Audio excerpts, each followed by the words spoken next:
محمد تمہارا والی ہے. شاہ ستہ میں حدیث موجود ہے, میں محمد رسول اللہ جعفر کے بچوں کا والی ہوں. اسما میں تمہارا والی ہوں, ان کو یتیم نہیں کہنا, میں والی ہوں. حضرت جعفر طیار سگے بھائی ہیں حضرت علی المرتضیٰ کے, 10 سال بڑے ہیں آپ سے, 10 سال بڑے ہیں جعفر طیار. اور جعفر وہ ہستی ہیں کہ محمد رسول اللہ کی شبیہ ہیں, شبیہ. حضور فرماتے ہیں محمد رسول اللہ کی فصاحت رب نے جعفر ابن ابی طالب کی زبان پر رکھ دی ہے. جعفر قیامت کا خطیب ہے, جعفر ابن ابی طالب قیامت کا خطیب ہے. محمد رسول اللہ کا علمدار ہے. غزوہ موتا میں دونوں بازو قلم ہو گئے, اپنی دانتوں سے محمد رسول اللہ کا علم بلند کیا. ان کی بیوی حضرت اسماء کا نکاح مولا علی نے خود ابو بکر صدیق کے ساتھ کیا. یہ محمد ابن ابی بکر کا نام جو آتا ہے نا تاریخوں میں, آپ نے پڑھا ہے, حضرت علی المرتضیٰ کے ساتھ رہتے تھے. یہ محمد انہی حضرت اسماء کے بیٹے ہیں. جب نکاح فرمایا حضرت علی المرتضیٰ نے سگی بھابھی کا نکاح ابو بکر صدیق کے ساتھ, اور حضرت ابو بکر صدیق کا جب وصال ہوا تو اسی عورت حضرت اسماء سے حضرت علی نے خود نکاح فرمایا. اندازہ فرمایا میں کس لیے پیش کر رہا ہوں یہ بات. مولا علی کو ان سے بغض نہیں, مولا علی کو ان سے محبت ہے. حضرت عمر بن خطاب کے عقد میں, نکاح میں, حضرت فاطمہ الزہرا کی بیٹی, حضرت علی المرتضیٰ کی بیٹی حضرت ام کلثوم حضرت عمر بن خطاب کے نکاح میں ہیں. حضرت عمر بن خطاب داماد ہے مولا علی کے, داماد ہے مولا علی کے. آج عجیب قسم کی باتیں لوگ کرتے. ایک صاحب مجھے کہنے لگے جی یہ تو کسی کتاب میں نہیں لکھا ہے, کسی کتاب میں نہیں لکھا. فلاں مولوی صاحب نے اپنے فتوے میں لکھ دیا ہے, کوئی 30-40 صفحے لگا دیے ہیں کہ حضرت ام کلثوم سے نکاح نہیں ہوا حضرت عمر کا. تو میں نے کہا تمہیں تکلیف کیا ہے, کیا تکلیف کیا ہے تمہیں؟ حضرت ام کلثوم کا نکاح حضرت عمر بن خطاب سے, تمہیں تکلیف کیا ہے اس بات کی؟ کہا لکھا نہیں کسی نے. تو میں نے کہا لکھا نہیں تو آپ کو تردید کی ضرورت کیا پڑی؟ یہ کوئی مسئلہ ہے نا, کوئی الجھن ہے تبھی آپ تردید کرتے اس کی. ارے پگلے, یہ تو بخاری شریف میں لکھا ہے, یہ تو بخاری شریف میں حدیث موجود ہے کہ حضرت عمر بن خطاب داماد ہے مولا علی کے. زور سے کہو. ارے سنیوں کی کتاب بخاری شریف میں موجود ہے اور شیعوں کی اصول کافی میں موجود ہے. ایک نہیں 8 روایتیں موجود ہیں. مولا علی شیر خدا کو کیا اور رشتے نہیں ملتے تھے؟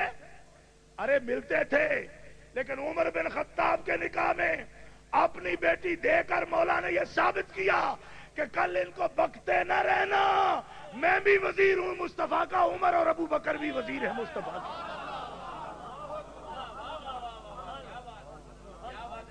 اس تعلق پر کچھ قربانی دینی پڑتی ہے نا, تعلق یوں ہی نہیں بتائے جاتے.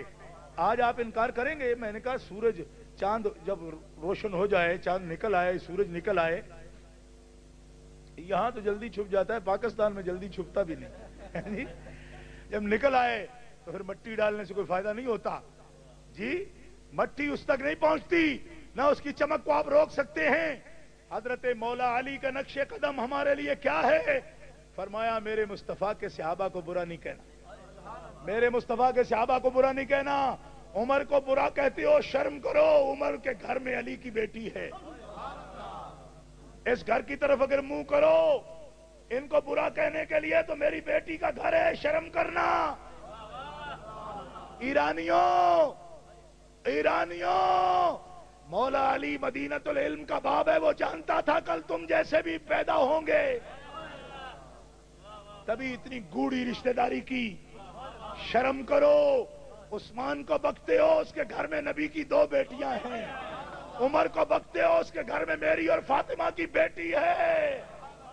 زور سے کہو نا سبحان اللہ. علی کو ماننے کا طریقہ ہے, پھر سب علی کو مانو, علی کے سب تعلق کو مانو. جو نہیں بھائی الگ نکال کے کہا جی نہیں بس ہم حضرت علی کو مانتے ہیں, اس طرح تھوڑا ہی مانا جاتا ہے حضرت علی کو. اور نرے ولی نہیں ہیں.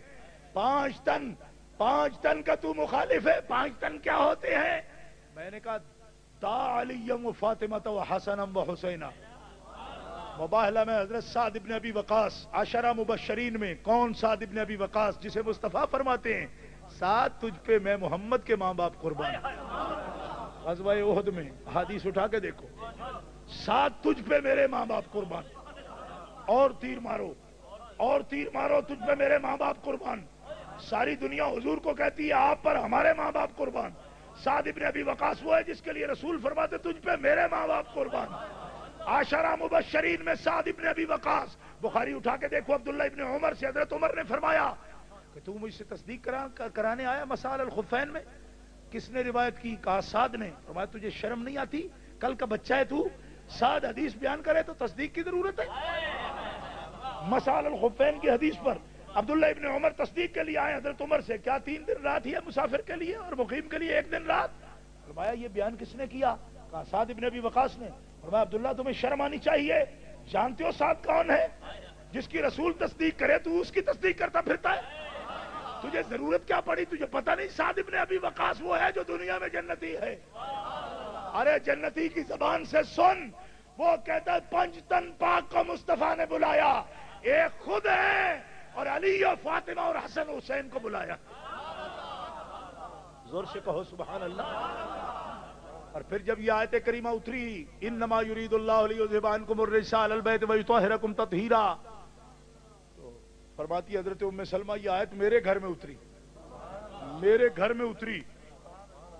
کہیے نا سبحان اللہ. یہ آیت میرے گھر میں اتری ہے. اور جب یہ آیت اتری تو رسول اللہ نے حضرت علی کو، حضرت فاطمہ کو، حسن کو، حسین کو بلایا اور اپنی چادر ان کو اڑھائی.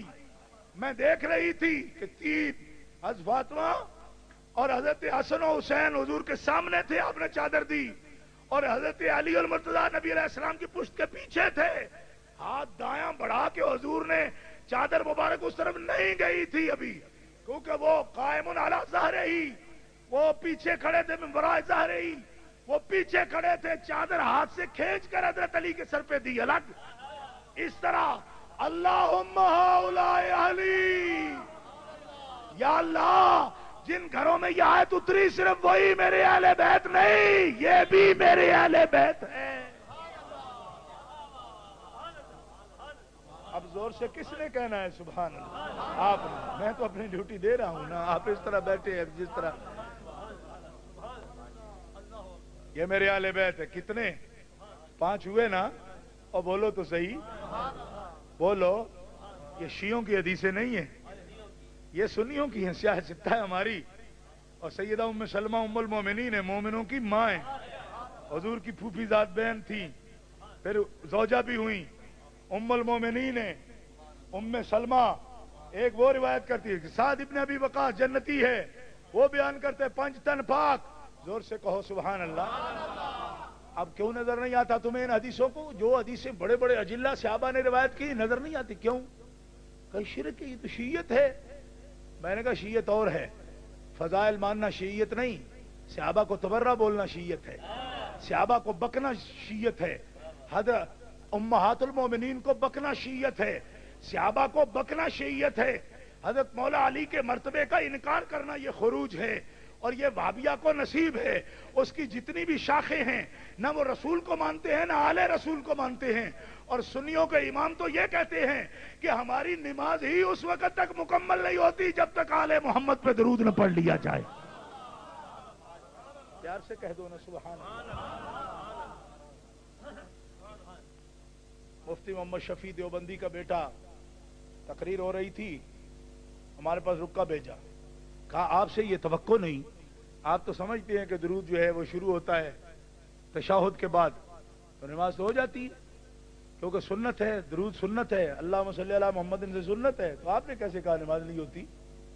جی اب تو وہ رسول تو پڑھ لیا ہوگی. میں نے کہا کہنے والا کون ہے؟ یہ بھی تو دیکھو. اہل سنت کا مقتدا ہے امام شافعی، اور امام شافعی سنت نہیں کہتے، وہ واجب مانتے اس کو. دور سے کہو سبحان اللہ. اور اگر تم میں ہمت ہے تو کہہ دو کہ شافعی اہل سنت نہیں ہے. ابھی مصری مار مار کے تماچے تمہارا منہ اکھاڑ دیں گے. الجزائر تک دنیا کے اندر اس 22 کروڑ مسلم ہیں شافعی. 22 کروڑ مسلمانوں کا مقتدا ہے جو یہ کہتا ہے آل محمد پر درود پڑھنا واجب ہے. زور سے کہو، زور سے کہو. نماز مکمل نہیں ہوتی، نماز ہی مکمل نہیں ہوتی. میں نے کہا یہ کون ہے؟ کہا جی کوئی رائل فیملی ہے. میں نے کہا رائل فیملی پر کب درود پڑھا جاتا ہے؟ کون بادشاہ ہوگا جس کی اولاد پر نمازوں میں درود پڑھا جائے؟